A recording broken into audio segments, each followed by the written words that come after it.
Are you ready for some magic?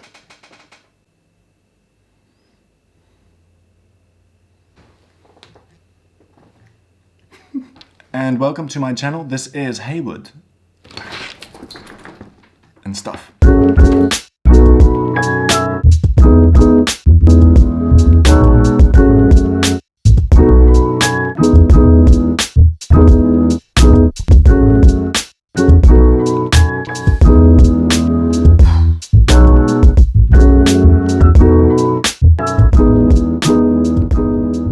Five things I would tell my teenage self about my ADHD. 1. It's not your fault. This is a fucking important one. As an ADHD or as a teenager, diagnosed or non-diagnosed, you are still in a constant battle, day in and day out, with people telling you, do this, do that, why won't you do this, why won't you do that? Blame, shame, torture and pain. It's not your fault. I speak to every body with ADHD. If you are still struggling with self-blame and shame, it's a condition. I'll leave that bit out. Oh, fuck it, I'll have to tell you now. The origin of your condition is still not 100% proven. I know the classic theory is that it's a genetic predisposition, but Dr. Gabor Mate, leading psychologist on childhood trauma, says otherwise. Sorry if that's dry, but it's important. Ultimately, what I'm trying to say is it's not your fault. You didn't ask for ADHD. 2. You are not lazy.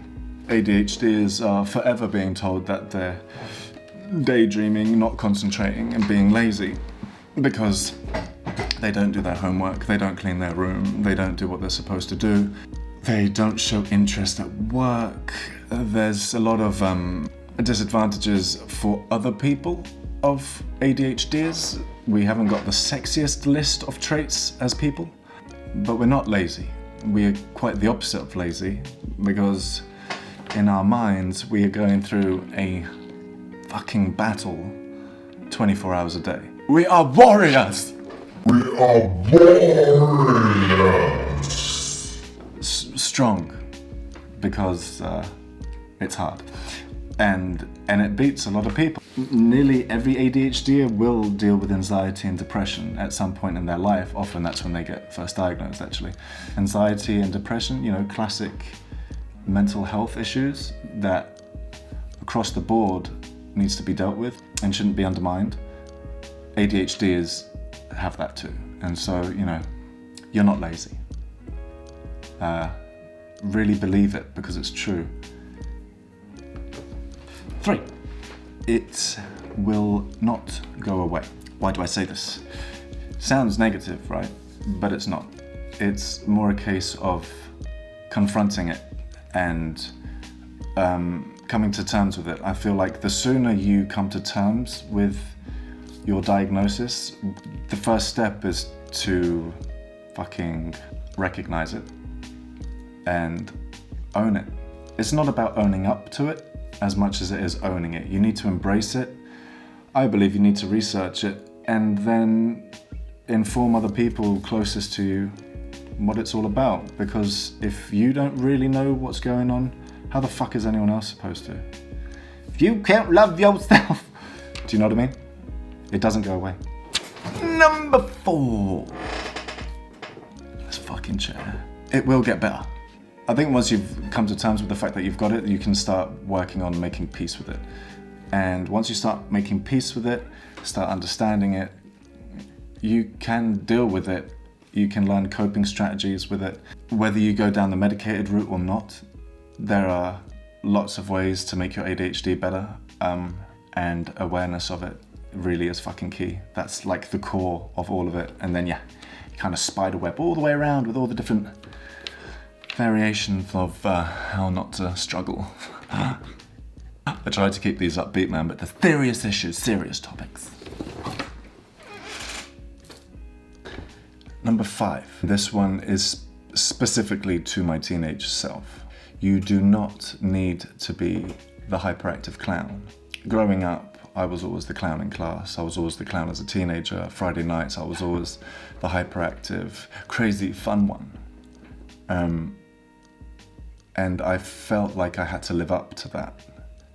And as a teenager, I used alcohol to kind of keep up with that persona. And if I could tell my teenage self now that you are not, you do not need to be this hyperactive, fun guy to be around for people to like you.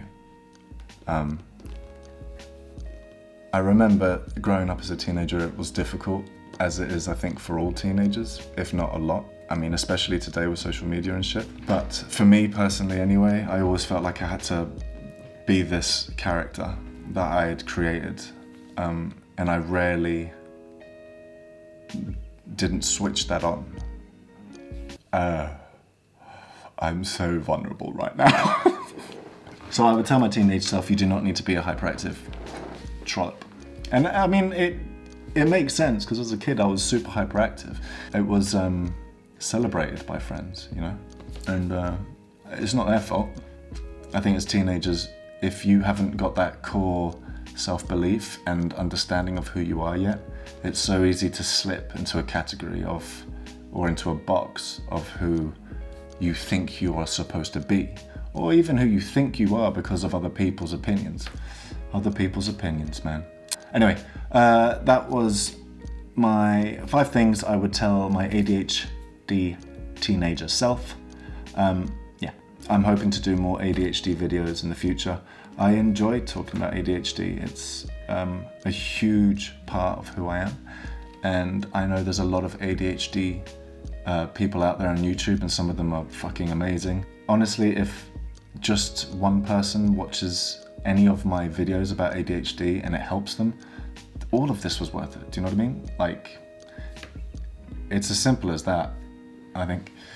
I love you, and I'm gonna go now because I miss my beautiful lady and baby. Don't forget to do the ding, ping, ping, pa-pum, pum, boop. And we'll see you soon.